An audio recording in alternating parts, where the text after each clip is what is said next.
জয় গুরু, জয় শ্রী শ্রী মহাবতার বাবাজির জয়। লাহিড়ী মহাশয় তাঁর শিষ্যদের একবার বলেছিলেন এলাহাবাদের কুম্ভমেলার একটি ঘটনা। অফিস থেকে কিছুদিন ছুটি নিয়ে আমি সেখানে গেছিলাম। দূর দূরান্ত থেকে আগত সাধুদের মধ্যে আমি ঘুরছিলাম। তখনই গায়ে ভস্য মাখা, হাতে ভিক্ষা পাত্র নেওয়া এক সাধুর দিকে আমার চোখ যায়। আমার যেন তাকে দেখে ভণ্ড সাধু বলেই মনে হয়েছিল।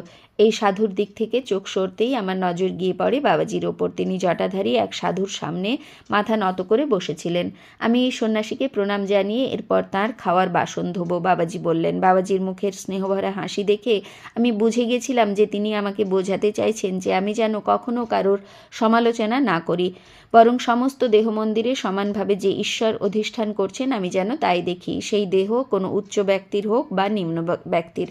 তারপর পরম গুরুদেব বলেন, জ্ঞানী অজ্ঞানী সাধুদের সেবা করে আমি সেই সবচেয়ে বড় সদ্গুণ শেখার চেষ্টা করছি যা ঈশ্বরের কাছে সবচেয়ে প্রিয়, তা হলো বিনম্রতা।